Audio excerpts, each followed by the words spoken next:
Bienvenidos a clase. En esta ocasión vamos a realizar la configuración electrónica del átomo de cobre, indicando su configuración electrónica interna y externa. Esto se va a poner feo. Lo primero que debemos mirar es el número atómico del cobre. Un átomo de cobre posee 29 electrones si se encuentra en su estado neutro. ¿De qué está hablando, señor? Es decir, que no ha ganado ni ha perdido electrones, que posee la misma cantidad de cargas positivas que negativas. Tiene 29 protones en su núcleo y 29 electrones dando vuelta alrededor de dicho núcleo. Y esos electrones son los que a nosotros nos interesan para escribir la configuración. Para simplificar la escritura de la configuración vamos a seguir la regla de las diagonales o regla de Pauling. Lo único que debemos hacer es comenzar en el inicio de la flecha y escribir todo lo que esté atravesado por esa flecha. Si empiezo en la primera flecha, lo que atraviesa es el 1S. Entonces escribo 1S. No es justo.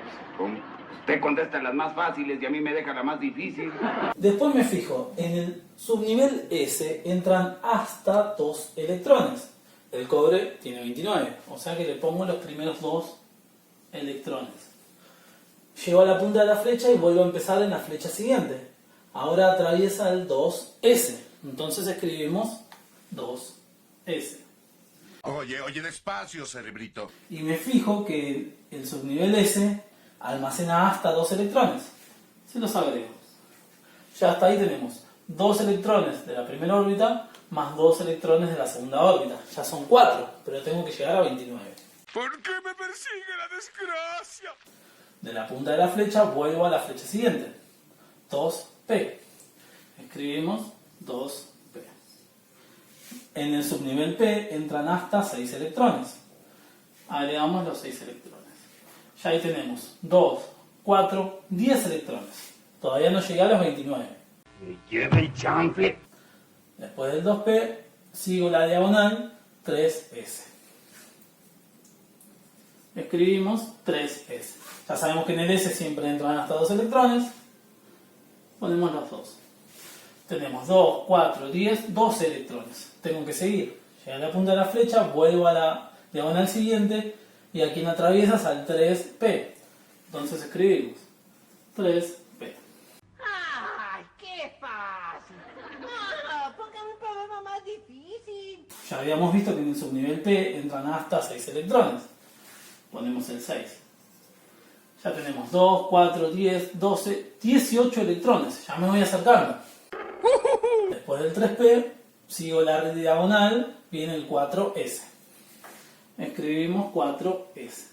Ya sabemos que en el S entran hasta 2 electrones. Ah, está bien, ya entendí.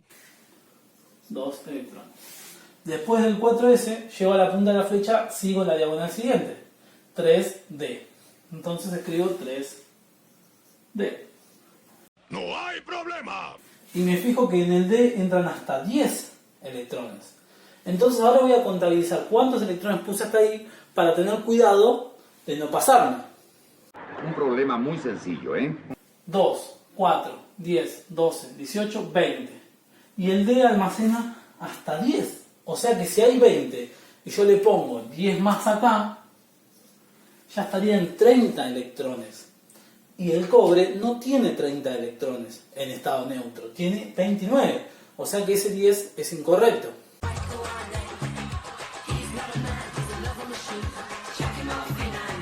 Pero no se asusten.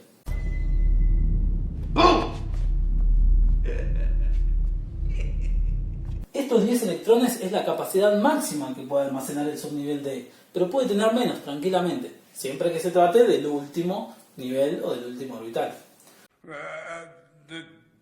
Sí. Entonces, como hasta acá tengo 20 electrones, los que me faltan para llegar a 29 son los 9 electrones que van acomodados ahí arriba. 2, 4, 10, 12, 18, 20, 29. Qué trucazo, ¿no? Lo único que resta hacer es marcar la configuración interna y la externa. La forma más sencilla es primero marcar la externa. Primero marcar la configuración de los electrones que están más alejados del núcleo. Atómico. Se dice atómico. Y todo lo que no forme parte de la configuración externa será de la interna. Para eso vamos a prestar atención. Este numerito que aparece primero me dice de qué órbita se trata. Órbita 1 vendrá a ser esto. Órbita 2 vendrá a ser todo esto. Órbita 3 vendría a ser 3S, 3P y 3D. Esos tres subniveles, el subnivel S, el P y el D, están en la tercera órbita. Pero este 4 te dice, che, fíjate que hay una cuarta órbita. Primera órbita, segunda, tercera, cuarta. La cuarta órbita, la más alejada del núcleo, esa es la externa. O sea que la configuración electrónica externa solamente es el 4S2. Nada más.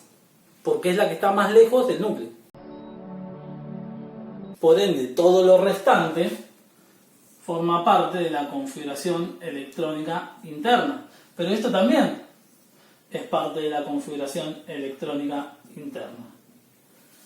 O sea que todos los electrones que están en la primera órbita, en la órbita 1, en la órbita 2, en la órbita 3, forman parte de la configuración electrónica interna.